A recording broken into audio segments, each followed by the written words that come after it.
Hello and welcome to our midweek conversation. My name is Jerry Hendricks. I'm here with T. Camelton. We are with First Baptist Church, and we're so glad that you've joined us for this midweek conversation. Happy New Year to everyone. I know I said that last week, but I felt like... No, you said Merry Christmas last week. Did I say Merry Christmas? Yes, because we still had 12 days of Christmas. Well, should I redo the introduction? No. Okay. No. Happy New Year. Well, it feels more like the Happy New Year because this week we have a full slate of activities. Yes, we do.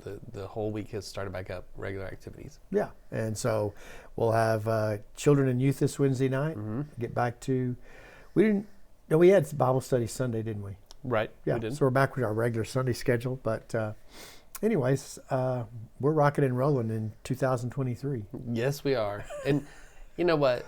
Oh, no. I'm so thankful. You know, the biggest difficulty for a lot of people in the last decade is when you go to New Year, remembering to write on your check the new year. Correct. I don't write checks, so I don't have to remember that. I haven't had to write 23 yet, so I'm good to go. There you go. But when you do, like sometime in May. It might say 22. Yeah. Yeah. Best of luck to you on that. Checks are gone. Yeah, there you go. Well, we... Sunday, I did sort of without calling it a State of the Church address, it was a bit of that. I felt like it was visioneering. Was it really? Is that a word? Is that one of your words you've used in the past? Andy Stanley uses that word, so it's a word. All right, that works. I like that. Yeah. Visioneering. Yeah. I thought it was good. So I sent out a letter to our congregation last week with some of the bullet points I felt like were of a kind of evaluation, I guess, of our last year, and then take a look into the new year and what that might look like. I think it was a good time for us to do that. It is, the scheduling for that kind of thing is compressed a bit because we do emphasize our summit series, but I wanted to work that in, and so that's what we did. It's a great time frame to do it during worship because that's when you know you'll have the most people there who are concerned about the direction of the church, the process of the church, things like that. If you said, hey, come to a Sunday night or Wednesday night, since you brought up Sunday nights during the deal, Sunday night visioneering, yeah, you're going to have like 12 people show up. Right. Because it doesn't sound that interesting.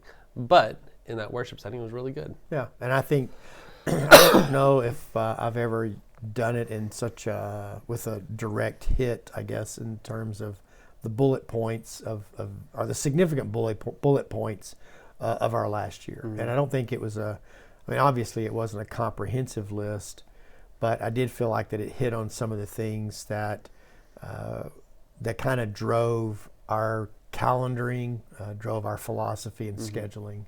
And so I think we had a really good year.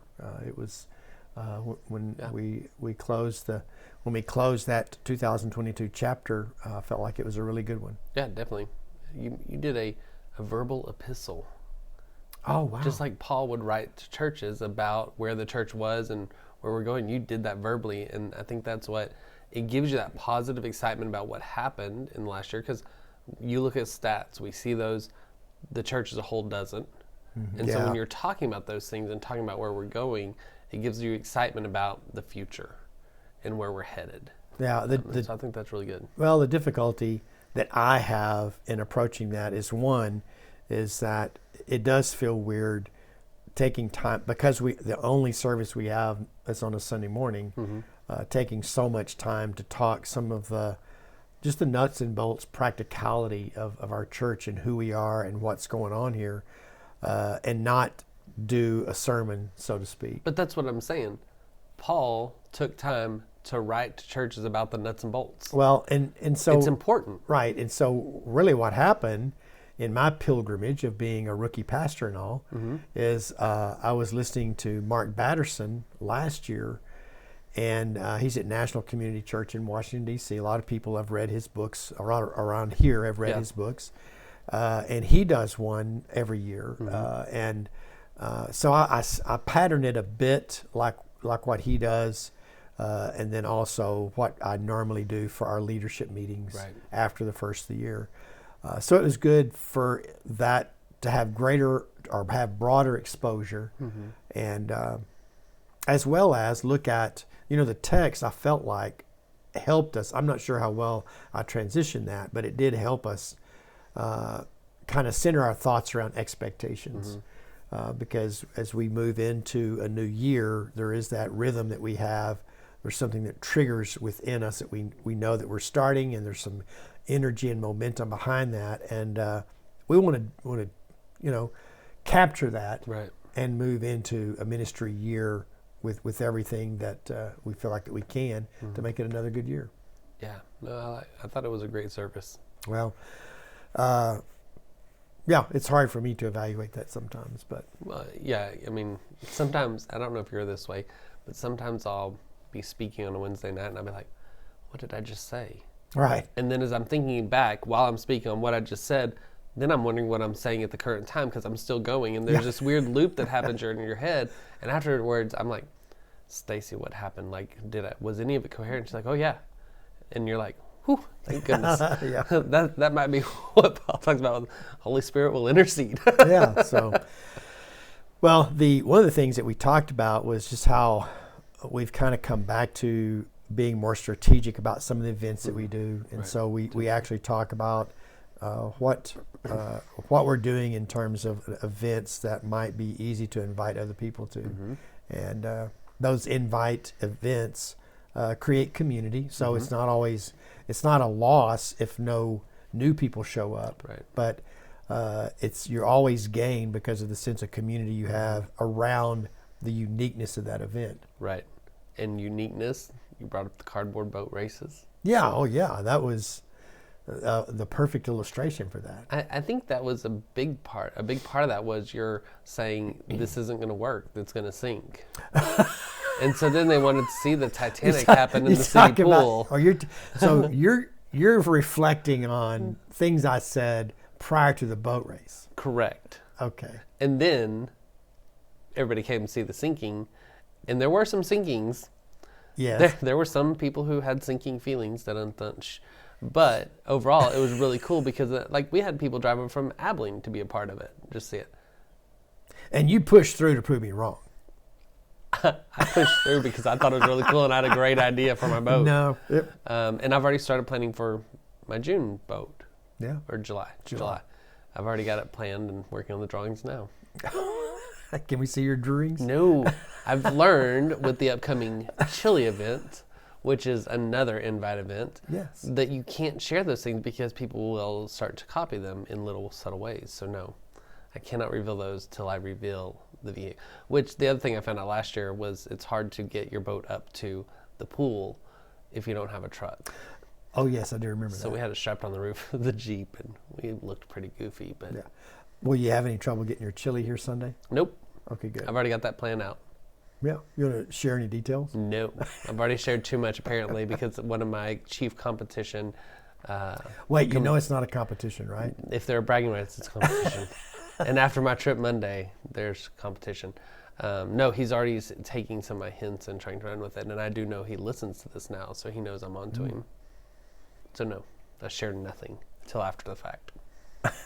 There you go, keeping it to yourself. Yes. Well, me and Stacy, I guess. Yeah. Well, I'm looking forward to Sunday.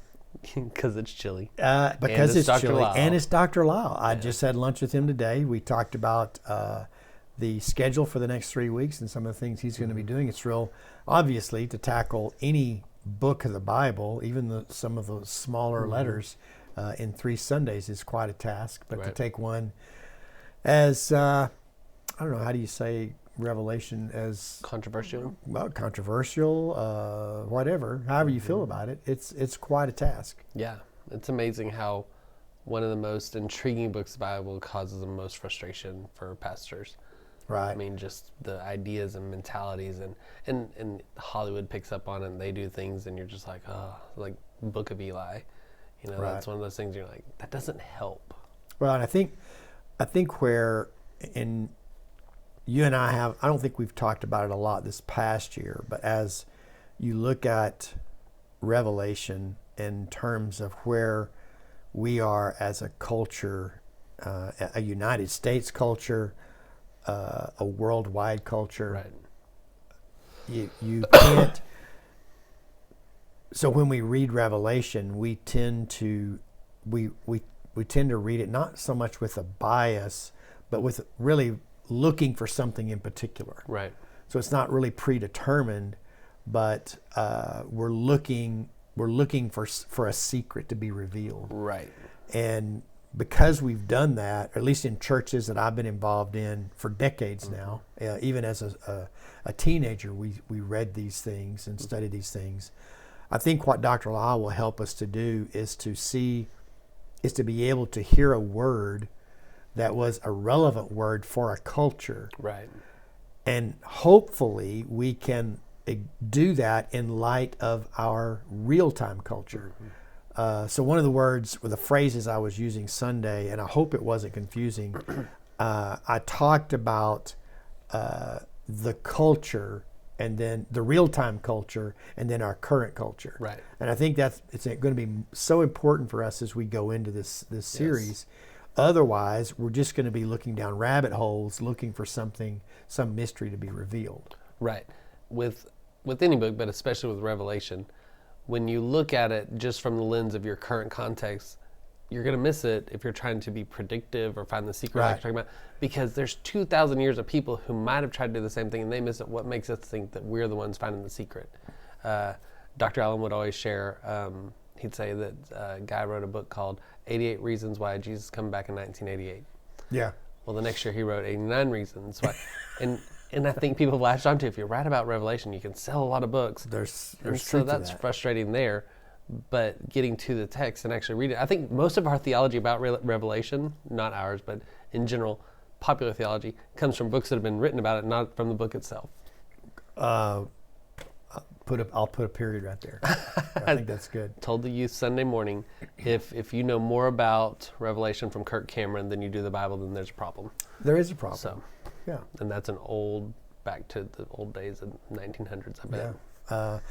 So I think if the expectation to set people up well, to set us up well to receive this word over the next few weeks, I think what will happen is that Dr. Lyle will give us a framework for understanding the book, so that when we go back and read it, we will be able to read it through a healthy framework. Yeah, that'd be good. And I think, I'm not sure that typically we have a framework in mind, or we have a very limited framework when we start reading a Revelation. Right. And some of that framework is from either books or movies that have been written. And so obviously they're not steeped in deep theology. So. No, they're steeped in popular theology that made them money. Oh, exactly. There you go. It's safe to say Dr. Lyle will be the most educated person on Revelation in the room when he steps into the pulpit. Yes. Easily. I mean, you and I both admit that because we know we're nowhere where he's been on studying it. Right. So I'm excited about it. Well, and he's going to follow a really good flow in terms of developing that for us. The first week will be from chapter 21, and then also with references to chapter 4 and 5. And then in following weeks, he really works more on that framework, on the text that lead us through that framework. Right. And so in understanding that, I think he'll set us up well. So I believe he said he has some visuals or as far as some presentation to that second and third week that will also help. This is one of those 3-week series that if you're a note taker, you're gonna burn up your pencils. Bring your pencil sharpener. You're gonna have a lot of good stuff to write down. Yeah, I think so. Well, we're definitely looking forward to this. We felt like this is one of the things one of the ideas that we had last year. We test drove it, and the reviews were good in terms of what we're doing as a church and how we can, structure us a little bit more of a deep dive into a Bible study than what we would normally do on a week-to-week basis. Yeah. So looking forward to it. I know Dr. Lyle is looking forward to being with us. He's familiar with us in some ways, not just you and I, but with our church. He was interim between 2 pastors ago. Okay, so it's been a minute since he's done that. It has. But anyways, a lot of familiarity of him with us and us with him. So it's going to be a lot of fun. Anyways. Trivia, I've fed Dr. Lyle's cat while he was on vacation one time. Yeah? You fed a lot of people. You're like a cat. I do feed a lot of people's animals. That's true. Yeah. So second career. I don't know about that, but okay. Side hustle. I've never gotten paid for it. Then that's not a hustle. No. We'll talk about that next week. Anyway, thanks for joining us. We look forward to seeing you Sundays. Be sure and plan on staying for some chili Ooh, yeah. afterwards, and we'll also see where that conversation leads us. Until next time, we'll see you Sunday. See you then.